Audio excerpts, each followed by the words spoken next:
shiny new stadium or traditional Super Bowl host. New Orleans is certainly hoping for the latter in their bid for the 2019 Super Bowl. And presenter Doug Thornton says their past success with the big game could push the Crescent City to the top. Saints' lease with the Superdome ends in 2025. The next time the city can bid is 2022, but they must be invited by the NFL to do so. If they are, the city says they will bid even if they're up against a city with a new stadium.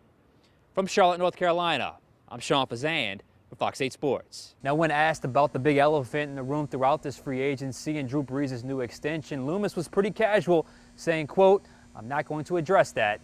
He's under contract."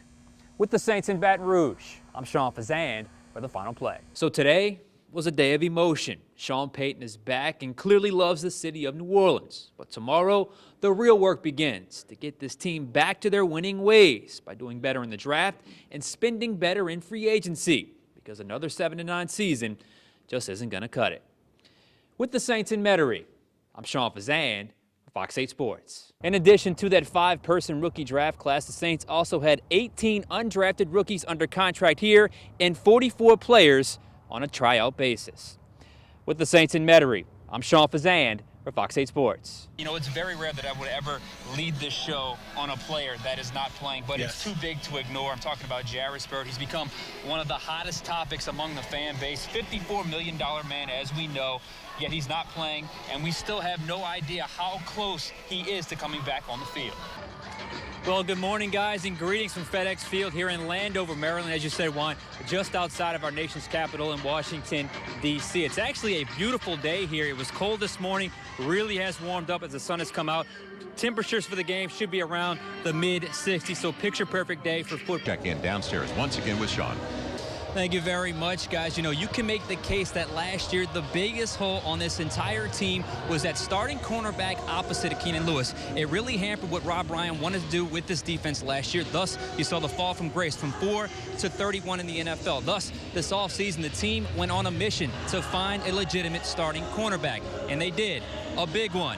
Literally 6'4" Brandon Browner of the New England Patriots last year, and the Seattle Seahawks the year before that, 2 Super Bowl rings. Well, good morning, guys, and greetings from Lucas Oil Stadium here in Indianapolis, where the roof is open. Should be a beautiful day for football. Temperatures right now in the mid to high 50s, probably warm up by the time kickoff begins. Speaking of kickoff, the Saints, look, they're coming off their best win of the season, no doubt. Now the key is consistency to getting themselves back on track and getting another win. Brees looked sharp then. It carried over. Brees did look sharp. Brady did not. Brady did not in those first couple practices. Tom Brady always brings the best out of Drew Brees. Drew Brees is a competitive guy. You know, he's always kind of in that elite class of Tom Brady, Peyton Manning, and, of course, Drew Brees. It always brings the best out of him. You want to find out what's cooking.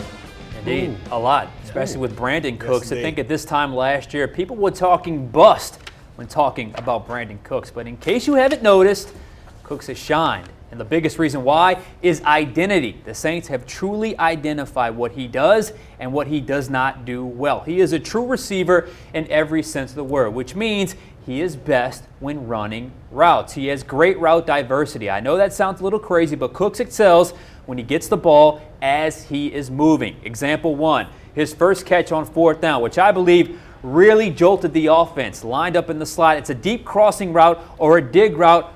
First down, nice yardage for Brandon Cooks. LSU, Coastal Carolina, on the surface, it looks pretty obvious, right? One's a perennial power. The other is a school that has less students than Alec Box Stadium will have fans this weekend. Still, assuming victory for the Tigers would be foolish.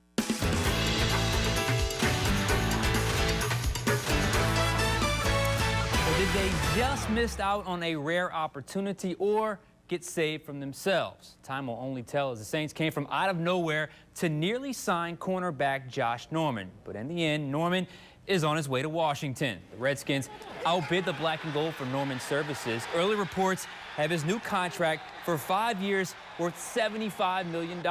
According to ESPN's Ed Werder, though, Drew Brees was willing to rework his contract to get Norman on board. Meet Jamie Napolitano, a 40-year-old mother of 2, teacher at Southeastern, and marathon runner in the best shape of her life. But it took a heartbreaking tragedy to put her on this path.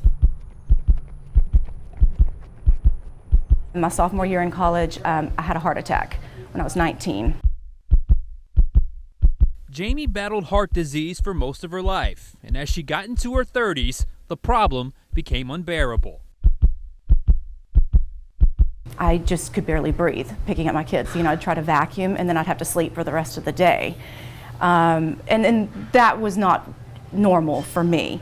And it turned out that my symptoms were getting worse and worse, and there was nothing left to be done but to have a heart transplant. Her doctors put her on a list, and she waited, hoping for a match. I didn't know how long I was going to have to wait. I kept my phone by me all the time, but not being in the hospital put me lower on the list. Meanwhile, over 500 miles away, just outside of Austin, Texas, another family was dealing with their own sickness. He left us a note. This is Royal and Janice Burleson, a married couple of 35 years with 2 sons. Their youngest, Cameron, who on the surface had the all-American childhood, excelled in school, played football, and he ran track for Pflugerville High School. But on the inside, Cameron battled a demon. He said, well, I'm hearing voices. I said, what kind of voices? He said, voices is talking to me. I said, oh, yeah? He says, yeah. I said, what are they telling you to? He said, they're telling me to hurt myself. Paranoid schizophrenia was the official medical diagnosis. His parents got him help and medication. They said sometimes it worked, but other times it didn't. Eventually, it became too much for him to bear, and Cameron took his own life. I couldn't hear anything. It was like a bomb had went off. This can't be happening.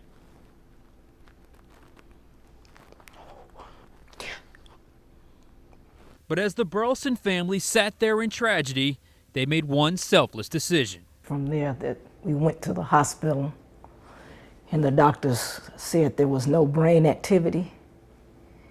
And we knew that's when they asked, would you want to donate? And right away I said yes. I didn't take 2 seconds to think about it. Little did they know, that decision saved another life. Back in Louisiana, after only 2 weeks on the waiting list, the Burleson's tragedy was Jamie's lifeline. They came in and told me that they thought they had a heart for me. And it's just overwhelming. It's, you know, time stops whenever they say that. And on January 1st, 2009, Cameron's heart beat again, but inside Jamie's body. The decision to donate was an easy one for the Burlesons, but coming into contact with the life it impacted took time. But she responded saying thank you. It was like him coming back saying, you know, I'm here. It took us 4 years after the date that she got that heart. That was January 1st, 2009. It took us 4 years to get in touch with her. And why? We wasn't ready. I was at the hospital for just, you know, my routine tests and checkup, and they had a package for me, and it was a letter from my donor's mom. Multiple letters followed until eventually it was time to meet face to face at the transplant games in 2014 in Houston. And it was everything they thought it would be. I'm just overwhelmed and so happy to finally meet her and to hear his heartbeat.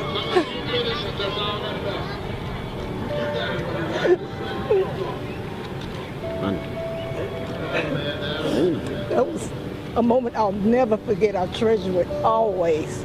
Cameron's heart has taken Jamie to new heights. The girl who was too sick and not allowed to play sports growing up is now a bona fide athlete. She competes regularly in marathons and works out on a daily basis. And in those transplant games, she won 2 gold medals, a silver and a bronze. And every time she competes, she does it not just for her, but for the person who made it possible. You feel a great responsibility to want to take care of the heart and to live life so that, you know, that they'll be glad that they made that decision. It's a unique situation to be in. One family's tragic loss led to another's second chance at life. It's a feeling not lost on either side. It's hard as a parent, you know, just even imagining yourself in that situation for just a second. But it has been redeeming for all of us. It's a perfect match. That's the only thing I can say. It's like it was perfect. The timing, when she was almost depleting on her deathbed and he was, everything when we look back, it's just a perfect match. And that bond between both families, like the new heart inside of Jamie's body, is stronger than ever. They, since that time, have been so gracious and, you know, accepted me into their arms and their family, and they consider me as part of their family, and it's really been a blessing that we've been able to share that. We look at her as we're family. She is like blood. It's like family. There's nothing we wouldn't do or how far we would go for her. See, I have a chance to. Each time I break down like this, Jamie will call us. She'll text Jamie. And it's like he's answering. Jamie is competing for the 2016 Transplant Games in Ohio next month. Royal and Janice will be there cheering her on. The need for organ donors, tremendous. There's 120,000 people currently on a waiting list, many for years at a time, hoping to receive a life-saving organ. Back to you.